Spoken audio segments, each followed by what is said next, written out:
Hello, everybody. Oh, it's lovely to see you, all your acorns and all sorts, and mummies and daddies and grannies and granddads, and anybody else who's joining us tonight. Oh, Benjamin and I have been so excited because we knew we were going to meet with you soon. And it's dark now, and we've got the Christmas tree lights on, and it seems really special in here. Oh, just the right place to have an adventure on the road to Bethlehem following the star. I wonder what you've been doing today. I wonder if you've been to school or if you've been playing at home or maybe you've gone to visit somebody. Benjamin and I, we've had a very exciting day because we went on a journey to the food bank. My lovely friend Ruth and I and Benjamin, we went to the food bank to take some lovely things from church for their Christmas collection. So that was a very special thing to do. We felt a little bit like Santa taking presents. So that was very special. And what else have we done, Benjamin? Oh, well, I mentioned yesterday that we were doing something really, really exciting in the churchyard, and we've been finishing it off. I've got to go and check in a minute to see whether it's all working. If it is, I'll give you a clue tomorrow and you'll be able to go and look for yourself. Wonder what it could be. It involves some lights. That's what we've got to check, isn't it, Benjamin? Now then, it must be time to open our big red door. Do you think, Benjamin? He says yes. He says if you stop talking, we can find out what's behind the door. And you're very right. Shall we have a look? Now then, here we have it. The big red door. And I wonder what number's on it today, because it's changed again, hasn't it, Benjamin? Will you just check for me? He says, yes, it's definitely changed. It's definitely gone up another one. So, can you tell what this number is today? Well, I'll give you a little clue. It's got a 1 and a 5, hasn't it? And what does that make when you put it together? Yes, you're right. It makes the number 15. 15 comes after 14. And it's the 15th of December. And we are 15 parts of our journey along the little road to Bethlehem following the star. We're really moving on now, aren't we? I wonder what's behind the door. Shall we have a look? Ooh. Now then, that's a very interesting thing, isn't it? Often we've had a person or we've had an animal, haven't we? But that doesn't look like a person or an animal, does it? It looks a bit more like just a thing, an object. I wonder what it's for. Let's take it down and have a closer look, shall we? There we go. Now then, here we are. Let's use our detective work, our detective skills to work out what it is. What do you think, Benjamin? Oh, he says it's long and straight, mostly. And he says it's got a curve at the top, which is very interesting, isn't it? He says it's also brown. If it's brown, I wonder what it might be made of. What could it be made of if it's brown? Oh, Benjamin says chocolate. Well, it could be chocolate, Benjamin, but I don't think it would be quite so tall and straight if it was chocolate. I think it might have to be a bit stronger than chocolate. Chocolate might melt if the sun shone on it. Oh, well, that's a good thought. Benjamin says it looks a little bit like the branch or the trunk of a tree when it's brown. So what does that mean? Well, Benjamin thinks it might be made of wood, and I think you're right, Benjamin. A tall, thin wooden stick with a curve at the top. Must have a special job to do, mustn't it? Perhaps we can find out in our story what it does and what it's used for. And I wonder if the owner of this tall, thin stick with the curly top is the person that we're going to meet. Let's have a look and see.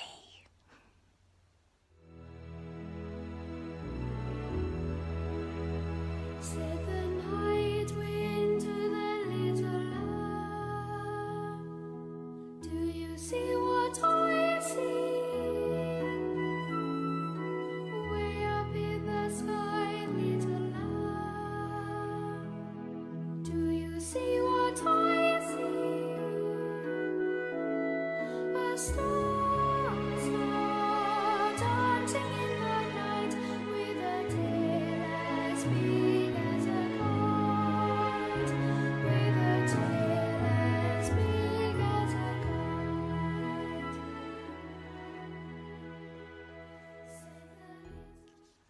Oh, Advent Storybook. 24 stories to share before Christmas. Benjamin's story number 15. Oh, Benjamin, I'm so glad that you found a friend to share your journey with in that little lamb. It's hard doing a journey by yourself, isn't it? Well, God is always with us. We're never on our own, but having a friend with us makes the journey so much richer, doesn't it? Somebody we can talk to and share it with and laugh with or cry with and make memories together. Friends are lovely. I'm so glad you found the little lamb. Let's read. This story is called The Cane. So that's what it is. It's a cane, which is another name for a walking stick. How interesting. A walking stick. And what else can we see near the walking stick? Look, there's a little cat asleep. They must be in somebody's house. Somebody who has a cat. Let's see, shall we? Sleepily and silently, the lamb and the little bear trudged on. With only the hoot of an owl to break the silence. It grew colder. Ooh. The howling of the wolves made them walk faster. Benjamin, we said it was scary. The little bear was so discouraged. Why had he ever set out on this long journey, he wondered. I feel like that sometimes. Oh, why am I doing this? It's taking so long. Maybe he should quit and go home. Benjamin. Suddenly, a light pierced the fog. They walked towards it and stopped in front of a small hut. Somebody must be inside it. Smoke billowed from the chimney. The little bear knocked timidly on the door. That was brave. Who is there? Asked a woman. A lamb and a little bear on the way to Bethlehem. The woman opened the door and pointed to a table laden with food. I've been expecting you. Come in. Look, Benjamin, a table with food. However, did she know you were coming? Goodness me. Astonished, the little bear and lamb sat down at the table and ate until they were full. There they are, look. The lamb and the little bear and the lady. They lay down by the fireplace and fell fast asleep. The next morning, they could not find the woman to thank her. Goodness. And as they stepped out of the door and looked back, the house disappeared. Goodness. All that remained was a cane. The little bear gladly picked it up and continued on his journey. So there we are. Everything disappeared except for that cane, which by the sound of it was very helpful for a little bear who was only got little legs and was getting a bit tired. Oh, it's good that the little bear didn't give up and go home, said Benjamin. Yes, agreed Mother Bear. Faith and courage can banish despair. Oh, how true that is, Benjamin. You were very, very courageous and very faithful, even though you were tired. Oh, it was hard, wasn't it? However, did that lady know that they were coming? And how did she know exactly what they needed? They needed a warm place with a fire and some food and a roof over their heads to keep them safe and warm and give them rest during their long, hard journey. Oh, sometimes, Benjamin, I think that things appear as if by magic in my life. And it's when I'm on my knees and I think, however will I carry on? And then suddenly some light appears and someone comes who brings me exactly what I need. And it feels like God has sent me an angel with just the right thing to keep me going a bit longer. Is that how you felt, Benjamin? Oh, and isn't that a lovely message?